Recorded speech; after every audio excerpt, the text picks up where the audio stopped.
Hello, welcome everyone. I'm your host, Stefan Burns. We have a very special day coming up on July 25th, at least according to Mayan time. This is the day out of time. And then the new Mayan calendar starts on July 26th. And so I wanted to invite my friends on, David and Bella, who you can find on YouTube at DavydandBellaQPW. They have a website, quantumplanet.world, to talk about this upcoming shift in terms of the energy, because the Mayans were really on top of it as it relates to the energy cycles, and they were really precise with Venus cycles, Jupiter cycles, and more. So welcome, David and Bella. Hi, Stefan. Thank you for having us back. Yeah, hey, thank you, brother. It's always good to be in communication with you, and congratulations on all the work you've been doing. It's very much a component that we've been adding into what we've been looking at. So super excited to bring more of the threads together today.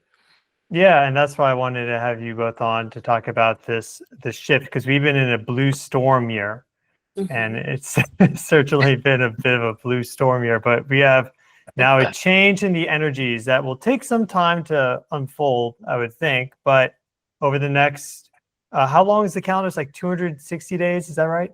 Right. So we'll get into that. But we use two calendars that work alongside, because the Mayans actually used a bunch of calendars that they combined. So one would be to follow Venus, one would be to follow the moon, one would be to follow the sun. And the sacred round, which is called the Solkin, is the one that has 260 days. And that would be sacred. So it would be for ceremony, for when to go into agriculture, go into war, combined with Venus. So they combine some of those calendars as they need it. So what we are using now is a combination of 13 moons calendar plus the Solkin, which is 260. And so we are getting to a point of using a lunar solar calendar of 364 days, plus the day out of time and the 260-day cycle. So it's the mathematics behind it are absolutely amazing as well. Right. It's actually, Stefan, what we call our own show, the Quantum Compass, because the way that we see it is that we're creating this internal quantum technology, which is like a series of compass dials or points, and you can just adjust them slightly and attune yourself to the frequencies either of the 13 moons or indeed the 260 days of the Zolkin. It does require a little bit of patience and a lot of actual experiential observations, but once you sink into it, you start to realize that it's so much more coherent than the 1260 calendar that we've been operating under for the last millennia in the Western world. Yeah, I feel that just having touched it a little bit and having done some research into it, there's a really good documentary on the Mayan calendar, some of their beliefs, that I'll try to find a link in the video description. And their channel and website's also going to be linked in the video description, folks, so you can go check them out. But let's get right into it. Do you want me to present that slideshow? Yeah, let's put some of the, because the slides are quite useful. Let's start with some of them. I'll just go, this is some of the material from the course called Mayan Time and Magic, which is on our platform. So we can go to the next slide. I'm just going to give you some context on how did we come to the day out of time and the use of these two calendars.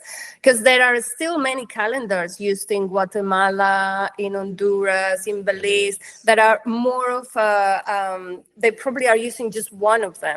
And so they might say, oh, well, what we're using now is not the same as that. No, because they are using only one of them, and the names may be different. But this is how time has evolved to what we are doing. So just very briefly to mention that we're trying to get into natural time, which is in the way of a spiral, and the energy and the numbers of the golden mean ratio, which is how everything is formed, from a hurricane to a shell to everything in our body. So we can go to the next one. Just a little bit more of the same, but the idea is to get to that harmonic resonance of how our body and nature and the planets and the stars actually are formed. And it's the cycle of creation. That is why 13, you're going to hear us talk a lot about 13, is the key to absolutely everything that has to do with this. Did you want to add anything? No, I'm going to let Bella lead most of this presentation because this is really her own lineage. But maybe when there's some appropriate moments, I'll add some comments. Based on my own direct experience, I didn't know anything about this calendar or this world until I met Bella, and she gave me my mind glyph activation and got me thinking about the 13-day sequences of the Zolkin, which then opened me up to thinking about 13 rather than 12. And then I found out that my kin number is number 13. So it seemed like it was kind of important for me to get this down. And so I'm more of the how the experiment can testify to the coherence of this, I guess. And if you want to ask any questions along the presentation, Stefan, just go ahead. So we can go to the next one. She pulled you in with her vortex spiral. Pulled you right in, bro. Yeah. Once you're in the vortex spiral, bro, there's no way out. So as I was mentioning, so there are many different counts that are connected to Mayan calendars. But if we go even farther back, there are the Olmecs. They already had this sacred round. So it was kind of inherited from the Olmec then to the Mayan. And then even the Aztec also used it and still used in some parts of Mexico as well. We can go to the next one. And so here is the example of the one that I was mentioning. So there's a calendar round of 52 years, and 52 is also a very important number because when you turn 52, you go back to the beginning of your glyph and your galactic signature. So the cycles of 52 are very important because they are also connected to Sirius. Sirius B takes 52 years to go around Sirius A. And some of those amazing sacred sites are aligned with Sirius as well. And think of these, is it the Dogon that are in Mali, in Africa? They also know about this cycle of 52, and they do a whole ceremony around that. So the 52 and 13 being a fractal of 52 is also a very important number within all of these way of measuring time. It's also interesting if you think about the 52, Stefan, that you only get to have your galactic birthday and your solar birthday happen every 52 years. That's how the cycle repeats itself. So the next one will be at 104. So birth, 52, 104, and so on. And 104 is the cycle of Venus as well. So there are so many correlations once you start seeing the different clocks that kind of roll together. And also, if you think about it from the point of view of indigenous people or even Western astrology, you have your Chiron return between 50 and 52. And at 52, that's the opportunity when you should have dealt with everything that you needed to deal with so that you can step into the role of being an elder or a wise person. So these are very important numbers for lots of different reasons. And the more you look at all of this stuff within the Mayan system and understand its fractal nature, the more you realize it's incredibly precise and perfect, which is, it's almost like a quantum computer manifest by the ancestors for us to use now. It's quite remarkable. And what I like about it is that it was based on them actually looking at the sky and taking these observations. A lot of stuff nowadays, and we're all guilty of this to some degree, though it's not something that we need to feel guilty about, is that we're only like using software on a computer, things of that nature. Like actual visual eye observations of things is super, super important. Going outside, actually stargazing, and it's the difference between theory and observation. And so this is all based off of observation because we don't have any knowledge or record of them having used telescopes. Like it was all by eye. So it's really, at least I don't know if there have been any telescope observations that they had. Maybe. So they have, many of the sites have observatories. And one of the most well-known ones is called El Caracol, which is like a spiral shape. And the observatory has the windows that follow the movement of Venus. But also the shadow that the building creates, it's the shadow for the solstice and the two solstices and the equinox. So within one structure, they could do a series of things. And Sirius was also part of one of those windows that they were following as well. And obviously, that's one of the reasons why we've been now switching to sidereal. We're in the process of switching to the sidereal because it's until you follow the stars with your eyes that you actually understand what those calculations actually refer to. Right, and we know that your audience is very much into the science and precision of things, and that's also why we like this. Yes, it has some element of what people might perceive to be woo-woo, but actually once you get into it, you realize it's incredibly scientific and precise, and it tracks. And there are some very interesting videos that maybe you've even seen them talking about the Dresden Codex and how they've worked out that they can actually track all of the movements of all of the planets through these systems. Once they worked out how to decode it, they could see that the Mayans were already tracking the movements of Venus and Mars and Mercury and all of the major planets very, very precisely. I think I have something on Dresden Codex. We can go to the next one and then keep on moving. So I wanted to just give you a little taste of, this is part of one of the modules of the Mayan time and magic. And I go deep into, okay, what are actually the different counts they had? So they had something called the tune, which is 360 days, a katun, which is 7,200 days. And some of them you're probably more familiar with than others, like the baktun.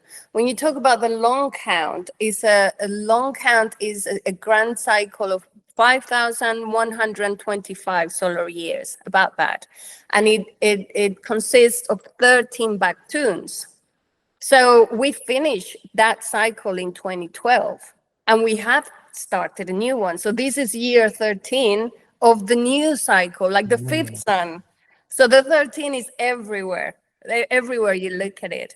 So I go deeper into that in the course. This is just like to give you a taste of what is actually happening. There's something also to consider here, Stefan, that we really get into actually in the Mayan time and magic, which is about this circuit break that happened between the 12 and the 13. And once you understand that without the 13th, there's no culmination, there's no transcendent point, and the 13 also represents the quantum field, the Holy Spirit, and the Goddess. If you understand that we've been living under a 1260 system, that when you understand that the 1320 calendar, you see that we were always getting stuck at the 12th tone, which in the Mayan calendar is about cooperation, which then never allows the culmination point to come. So we're almost like on this circuit loop, never actually completing this. Only when you switch from a 1260 to a 1320 or any system from a 12 to a 13, you actually get the completion point. So we've been living in a cycle that's kept us trapped in what might be called cooperation or maybe coercion, depending on your own viewpoint, for the last couple of millennia at least. And that applies also to the astrology, because if we think of the astrology with only 12 signs, all divided equally, it doesn't reflect what is in the sky. The constellations, some are bigger, some are smaller, and you need to include Ophiuchus or the Serpent's constellation, which is actually the gateway to get out of the circle of reincarnation. You need a gateway and then be reborn into Scorpio again. So that is also the hidden 13 that we're going to bring back into astrology as well. We can also understand it from the point of view of our DNA, the two physical strands of DNA, and then the 10 etheric strands, which give you the 12. But when you have the 12 strands fully activated within you through your DNA, that opens up the 13th, which is the quantum field. It's what José Argüelles would have called the hollow mind perceiver. It's the fully activated halo-based person who has all of their DNA active and is able to work with and communicate with all of that in their quantum technology. But you can't get to that unless you switch to the 13, because the 12 actually circuit breaks you to stop that process from happening, which if we understand that Julius Caesar introduced the 1260 calendar more forcefully because it was a Sumerian system, it was introduced for taxation. Babylonian right? That's literally the purpose of the 1260 calendar. That's Julius Caesar made a mess of it. So we could say that perhaps it could even be his reincarnation, but Pope Gregory in 1582 removes, again, 13 days from the calendar, and they initiate the Gregorian calendar, which moved it from the Julian to the Gregorian. So every time you go into this and start investigating how it was done and the reasons for it, you keep hitting the same kind of interesting pieces of information, is that it's actually stopping a process from completion and keeping you in a cycle, which if you know what you're doing and how all of this works, you can use for your own manipulative benefits. But now is the time that we feel with this reset that we can all step out of that system and claim our universal sovereignty for ourselves. And one of the Mayan prophecies says that in the new sun, which we have entered, once people look at the sky and integrate the new time, that is when humanity goes into the full next level of evolution. But it's only by integrating what we see in the sky. and changing time. As according- above, so below. I mean, we understand that as a principle, and yet we've been as above, but 24 degrees off below, which is the Western astrology, which in itself is useful because it shows us where the energy is going to land in 3D. But what it doesn't really tell us is how to work with the energy at the inception point, which is in the stars, using the neutrinos that they are sending us through the sun and the planets. But I think we're getting ahead of ourselves. Let's move on. There are a few more slides. Did you want to ask anything, Stefan, around any of these, or did you have an input of? No, this is good foundational stuff. Just some of the ideas, understandings, and perspectives of the Mayans, and what this means for this upcoming calendar year shift and the day out of time, which lands on the 25th of July. Which, if people have been following the channel, this is when we have a new moon. Will be in the high-speed stream from this coronal hole, which is impacting right now as we're speaking. Of course, there's Mercury retrograde, Sun in exaltation, opposite Pluto, all these things. So very, very powerful energies on the 25th. And the fact that it lines up with the day out of time is like, all right, like, there we go. There is a very important factor that I'll mention later on, which is Sirius. The heliacal rising of Sirius is key part of all of these, because if you think about ancient Egypt, they also were aligning their calendars according to when Sirius was showing as the brightest star and with the sun, and then there was flooding in the Nile River. What that meant is that the land was going to get more fertile, and then there would be more life and more food and everything else. And Isis was the goddess represented by Sirius. And this all connects to the day out of time, because it's when the sun and Sirius get together, it's like the peak of summer. And then all of this energy of reset. Imagine all of the amount of energy that we receive through our sun from Sirius, which is 25 times bigger than our sun. So it's a whole, and we do a leap on the day from the 24th to the 26th. That day out of time is like the leap from the end to the beginning, and we do it with Sirius as well. So it's pretty exciting once you start playing with this idea of time. And also, if you understand how the universal time streams work afterward, it does definitely take direct experience, and the best way is just to jump in and start living. And we see that this 13 moon calendar is a more gentle introduction, because you have 28 days to experience the 13 rather than 13 days every 13 days. So it's the same principle, but one is enacted across the course of what we would call a lunar year, and the other is in the 260-day cycle. But by making the switch, as Bella was talking about, to how the ancestors lived, we're also allowing ourselves to tap back into the timeline energy of our ancestors, and they can talk to us through this material across the time and space into this present moment, and thus bypass the 1260 calendar, which the more you look at it, the more incoherent it seems, because it really just promotes a Monday to Friday, 5 till 7, all of these kinds of things, which really, if you miss a day here or there, you don't really notice a difference. But if you're following the 1320 calendar, every single day is part of a 13-step sequence, and every day you give that intention, you have this possibility for 13-day creation cycles. So this is teaching us how to be manifestors and creators here in the 3D. So there's a lot to get excited about all of this, and as you can tell, we're excited about it. But we love the fact that we're sharing this with you on a day which is the yellow electric sun. That is actually the glyph of today, the 22nd that we're recording. It's also a sacred goddess number with the 22. And of course, we have this incoming solar weather that you've been talking about, which is kind of why I think this call came about in the first place on the 25th. So it's like everything is pointing towards this day as this reset that we can all literally accept the invitation to step into and start being in a different way. A reset and recalibration, where we can integrate the stars and a different way of looking at time, where every day is an energy. And once you jump into a wave spell or a 13-day journey, you see how time expands and the synchronicities that start happening around you, and you feel like you create more. Much more.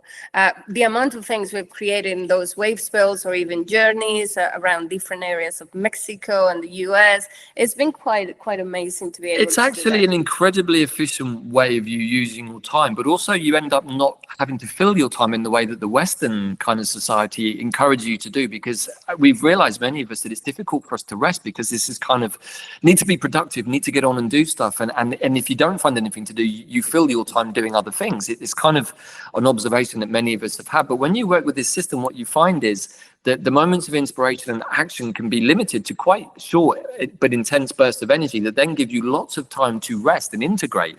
So this is actually a very restful system while actually also maximizing the use of your own energy output, because it's always within a flow. If you think about the 1260, it promotes 2 days out, the weekend, the time to zone out, to disconnect. In the universal time flow of the universal timeline, there is no pause or opt out. There's just a flow of energy. And the more you get used to being in it and unfolding with it, the more you can actually work with it and enhance your life in doing so. So this idea of the day out of time comes from the Haab, which is one of the solar calendar that the Mayans use. And it was a calendar of 18 months and 20 days with Wayev, which is 5 days where they reset, a day to kind of think about what happened throughout the year. You disconnect from your routine, you go into ceremony, you celebrate with the others, you gather with your friends, with your family, you do offerings to the earth. So that's what used to happen the last 5 days. So right now we'll be in Wayev time since the 21st, 22nd, 23rd, 24th, 25th of July will be the last day of this Wayev, day out of time, and then we reset.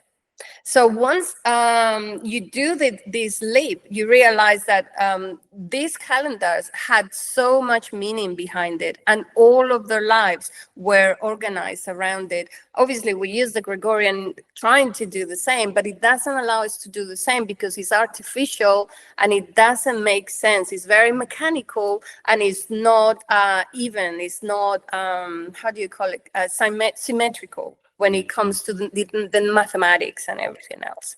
So we can go to the next one. This is like, what is the context? How did they actually come up with the day out of time? And so this has to do with how the Milky Way and the mythology behind the Mayan has to do with the axis mundi, with the 4 directions. And this is how they could measure just in this little slide, which is part of the Madrid Codex. They could follow everything. They could follow the Solkin and they could follow the 365 days. And it's all of those little dots, how they were able to guide themselves. You can even see the glaives and the different gods around it. So it's absolutely amazing that this stuff was going on already like thousands of years ago. And we're just catching up because we realized that also the Mayans are so accurate when it comes to the mathematics of calculating the years, the eclipses, the rotation and tracking of Venus is so precise that the computers now are catching up with the system, basically. Yeah, it's really fascinating. Mm.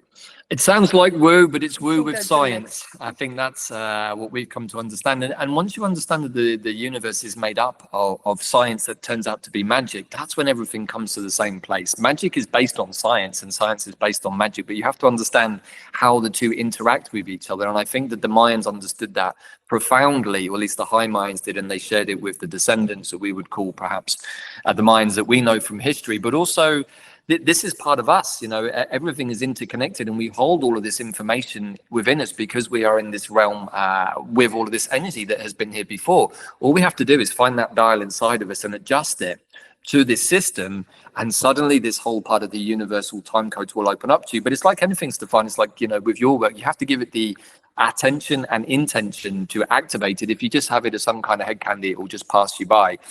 So it's like any kind of deep learning. It requires observation, integration, but also participation. And I think once you start participating in it and seeing the synchronicities and how it all clicks together, then you start to understand how exciting it actually is as a creation tool.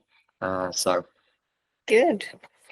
So I wanted to show this one also because it is one of the main pyramids that is called El Castillo. It's in Chichen Itza in the Yucatan Peninsula, and it's where you see the descendant Kukulkan on the steps, which is the serpent or feather serpent being.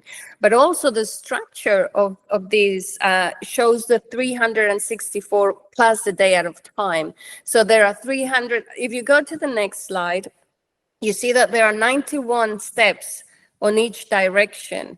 And when you multiply 91 times 4, you get the 364. And then the day out of time will be celebrated. So you can imagine the rituals around each one of those to lead into that day out of time. And then the big celebration and realignment that will happen on that day as well. It's like a sundial, a clock, everything in one, a place of ceremony, a place of attunement, of also, when we went to Teotihuacan the last 2 years, we've been there for the day out of time. Teotihuacan is much older than those Mayan pyramids, and nobody knows exactly who built them. But when Teotihuacan means the place where men become gods, because you go to retune, recalibrate, realign yourself with the stars and with the energy, which is harness. Teotihuacan is also on the same latitude as the Giza pyramids as well. So they're on the same level, which is the Giza pyramid being at the center of the, how do you call it, the land mass of the planet. So, and they have the same area, the same square base area, but Teotihuacan is half the size of the height of the the Giza pyramid. So there are many correlations on how those sacred sites are the places where you go and reattune, like tuning forks around the planet with those. So in essence, for all of your viewers who are geomancers, what you've really got here are giant clocks positioned on Earth grid nodal points. That is the technology that our ancestors were working with very, very precisely. And each of these pyramids are amazing things to look at, but they're essentially a clock that they would add another layer to as time was observed passing.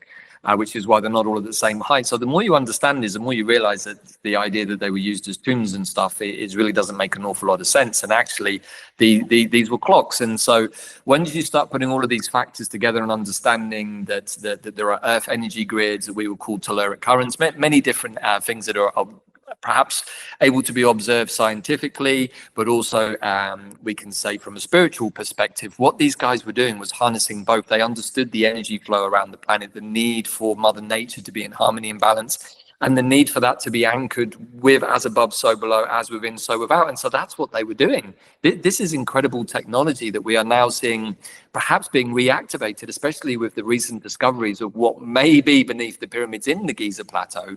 We can see that there is a lot of excitement now about the re-emergence of technology that has, for whatever reason, been hidden from our view until really this year, even in some cases. And who knows if we can even harness the energy of the sun and the earth and create free energy around the planet if we understand the technology behind all of these as well. Wouldn't that be fascinating? Tesla was working on it. Yeah, he was basically working on how to create really powerful electric potential gradients in the atmosphere. And so just connecting to and creating these electric circuits. That's why he could grab a light bulb and it would turn on, because he built this massive electric field in that area. For our health, that's probably not the best thing. Though what we have right now is also not the best thing. So the best thing would be for us to like make sure all of our electrical lines are buried, but you can't just bury the problem completely of more EMFs. It's something that our body's not used to. But yeah, us returning more in tune with nature and these cycles, I think, is very important. And there's many ways to accomplish that, but the more elegant solution will probably win out in the long run. So let's just move on. We'll just do a few more. It was just, yeah, this is at the point. So I wanted to share, when did the alignment in modern times of these two calendars, the 13-moon calendar and the Solkin or sacred round, happen? And it happened around the time of the harmonic convergence, which happened in 1987, August of 1987. So with the harmonic convergence, many things happened. One of them is Sirius. The alignment of Sirius happens, or Sirius gets close to us around from about the 3rd of July for 40 days until about the 11th of August.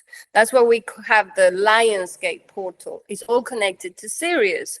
So for this moment of the harmonic convergence on the 17th of August, so there was there were many factors and that made this happen. So one is Sirius being part of this realignment. The astrology that was happening there, where there were many planets, I think there were 8 planets. Okay, there were 8 planets that were part of the configuration that was happening in the astrology. You can see here the sidereal. There was the Sun, Mars, Venus, Jupiter. They were all close to Regulus or in the Leo constellation when you look at real true sidereal. There was Uranus in Ophiuchus, which is the gateway. So there was a big charge for change and everything.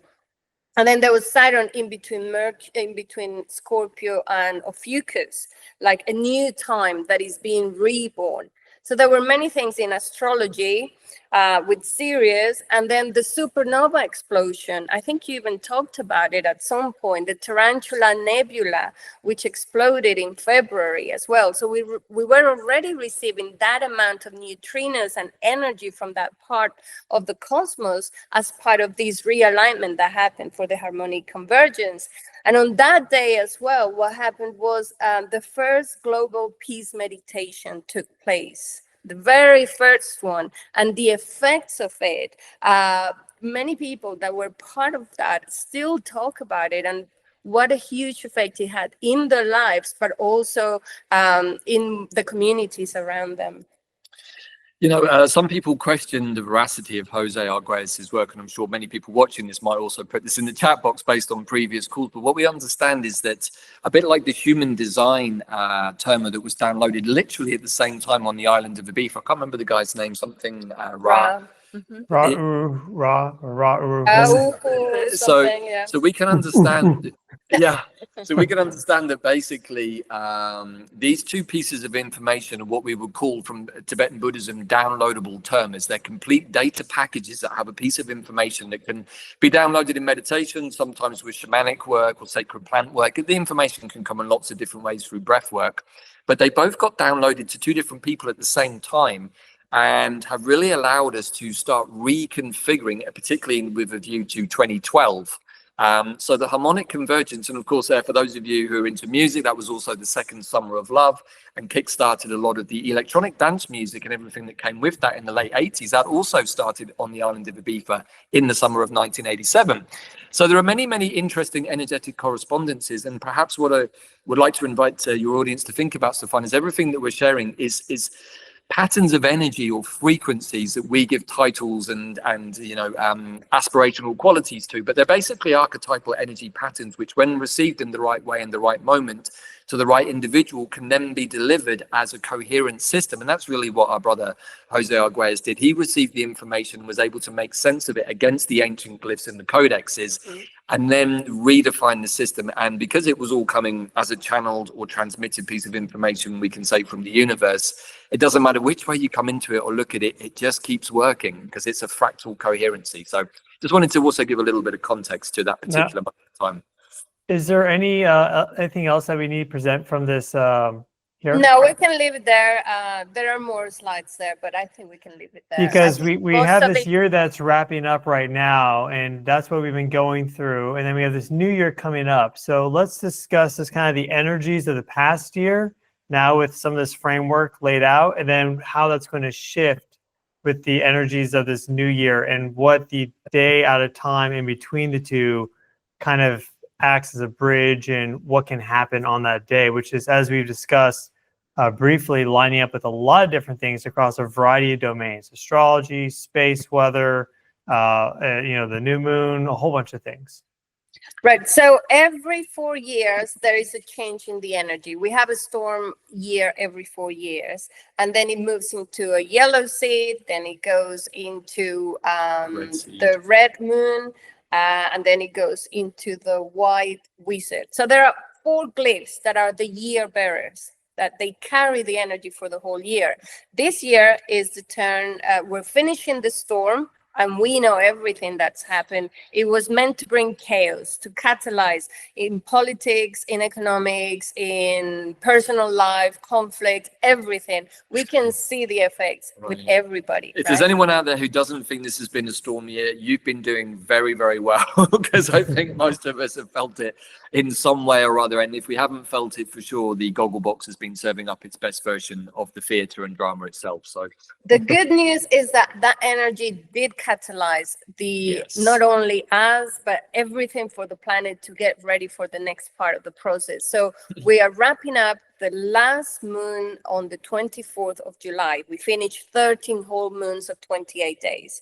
And then we jump on the day out of time. And on that day, the main objective is to recalibrate, go into full forgiveness of whatever has happened for you, whatever you feel still stuck in is like a moment of compassion, no more judgment, forgiveness, and offering culture, art, sharing with people, something that brings like the what you think new Earth should be like. So that is our reset day.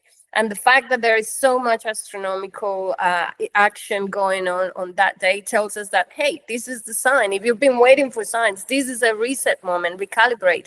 And then the day immediately after, on the 26th of July, we start a whole new cycle of 13 moons, 364 days.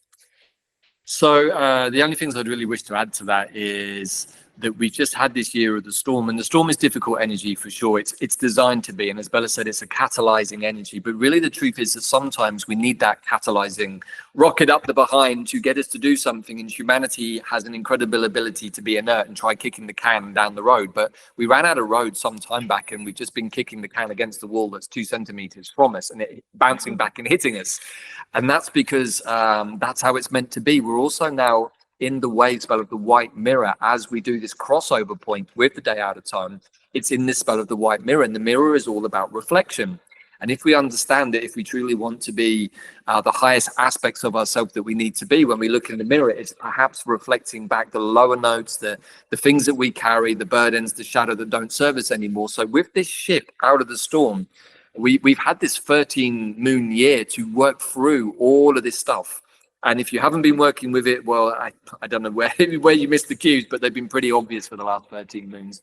But now we have this opportunity to say, you know what, the past is done. Can I let go of it? Have I released everything I need to let go of? And move into the year of the seed, which if we think about, you know, we work a lot with archetypes and stories to find, whether it's through the cosmic history codes or through the astrology. But that's our way of giving us a container for us to narrate our own story for ourselves. We all do that every day. We're all narrators and actors in our own story.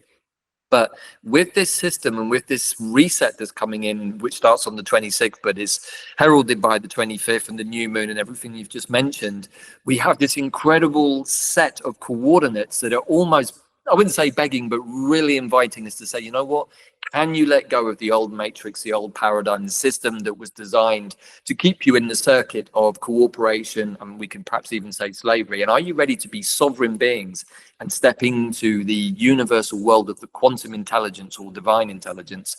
And with this year being the year of the seed bearer, being the glyph for this year, it feels like we're being offered this opportunity to step into the world of being a new earth pioneer, and to plant new seeds as if we were newly landed on a new, we could even say, piece of land, exactly like happened here 300 years ago for many of the original pioneers.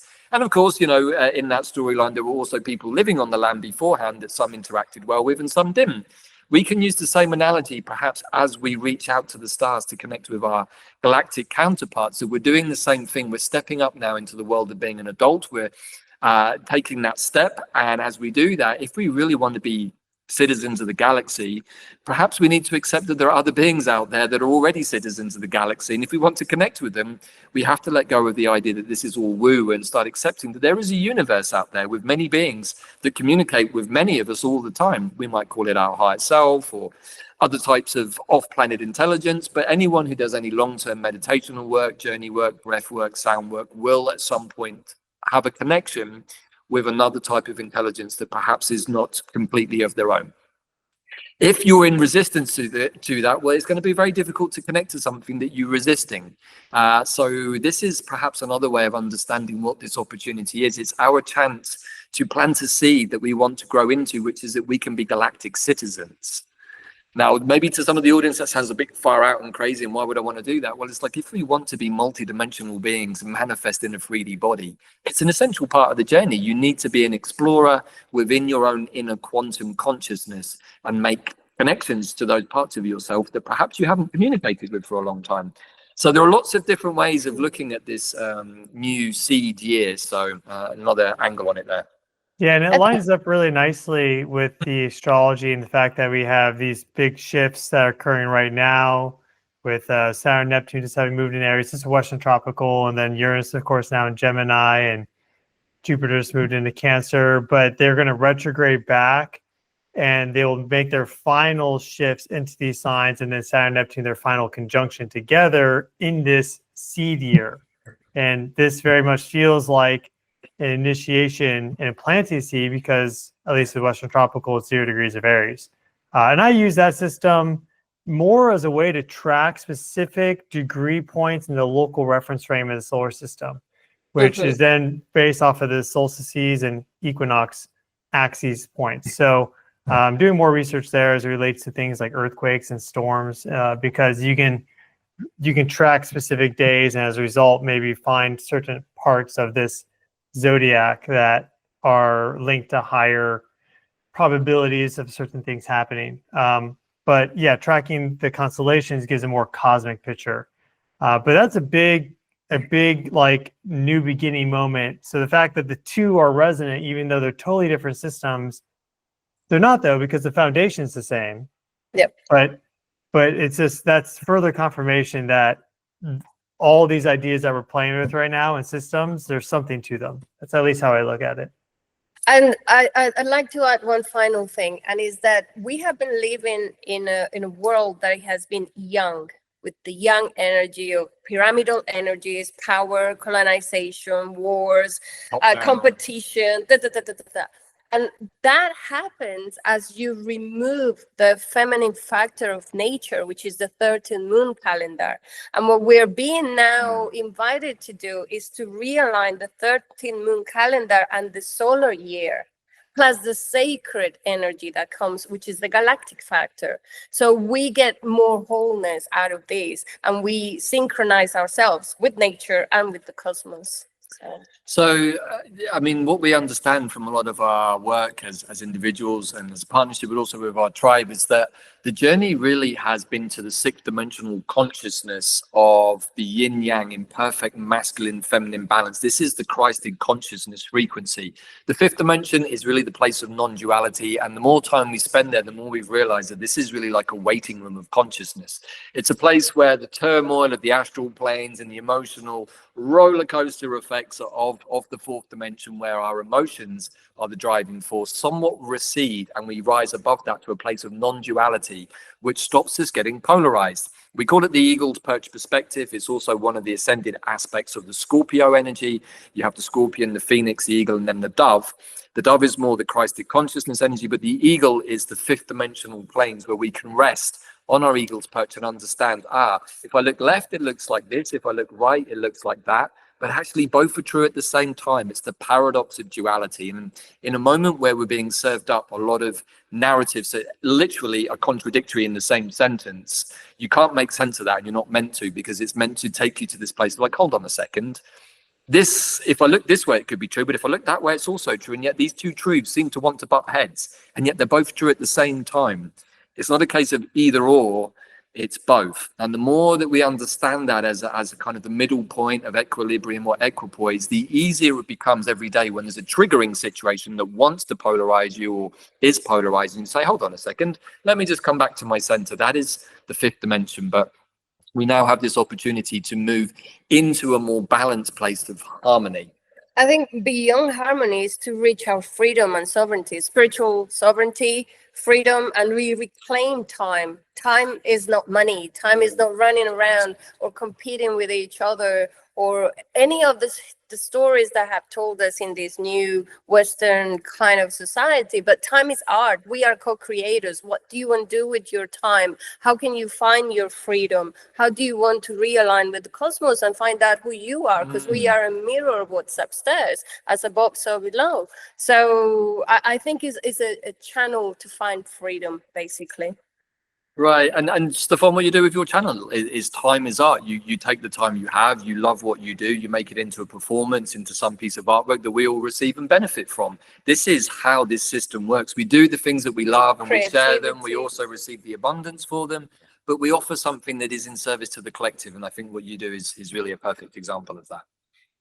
Yeah, what we both do, or what all three of us do. And many others are doing this on the planet as well, of course, in the past, now, and in the future. But the more of us that can be in this space and be co-creators and just to live in the present moment, the better the world's going to be. And so that's what I encourage with what I do. I mean, I'm presenting information, of course, and basically speaking on the quality of the time and what we may be able to expect. But most importantly, I want us to move forward in a way that collectively makes the Earth a better place, the universe as a whole more harmonious, but then also everyone can find their little space, their niche, and just grow from there. And I don't think that's an impossible thing. In fact, I think it's probably the lowest potential energy of the system if everyone just listens to that call and slots into their exact perfect, maybe you could say predestined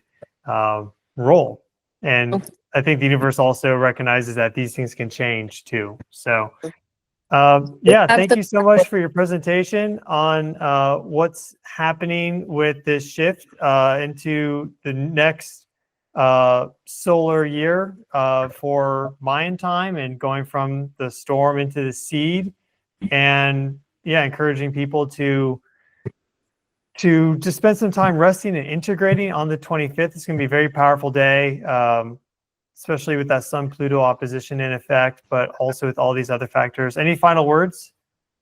So there is one thing that we'd just like to alert to your audience, maybe if they want to go on this journey. We're about to launch a 13-moon process that will guide everybody in a continuous form over the next 12 months, but 13 moons. And it's called the 13-Moon Almanac Guide to Living Life as a New Earth Pioneer. So I can give you the URL, Stefan. People can check that out. We're going to be launching that in the next few days with this new new seed-bearing year, but also that's going to include astrology, astronomy, and a whole bunch of other interesting correlations, all of which can help us work on the inner quantum level to really get to know ourselves. But also trees and plants and a whole bunch of different 13 cycle things, all starting with the magnetic moon of the bat. So we're even going to be working with animal totem energies, which of course in the indigenous world also carry lots of different spiritual references, but also of course they were very much connected to the star beings too. So I can provide you the link for that if any of your audience are interested. They might want to come on that journey with us. And I'd like to invite everybody to join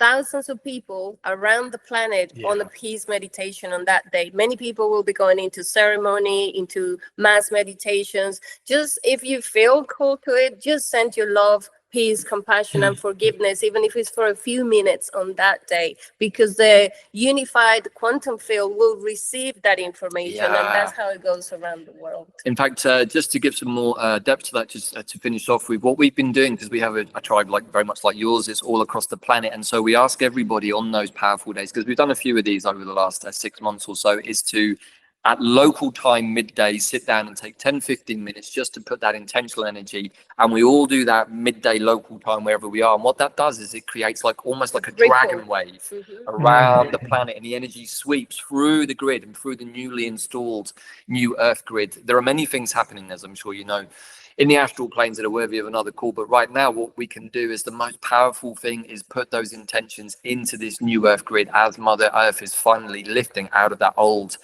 more narrow 1260 matrix system. But regardless of what you know about that, even just putting those intentions in, you will be part of a much bigger wave of energy that is going to flash around the planet, which I think always has to be a good thing, right? And we'll do it here on the channel as well. So on the 25th, we'll do a collective dream weaving on the 25th, everybody. So awesome. Yeah, thank you so much for joining. And wishing everyone well that's watching, and I wish you all a great day at a time, new moon, and also a brand new year. Yay. Right. All righty. Thank you so much, Take brother. care. Always a pleasure. And thank you to everyone for listening. In Lakesh. In Another Lakesh. year. Thanks.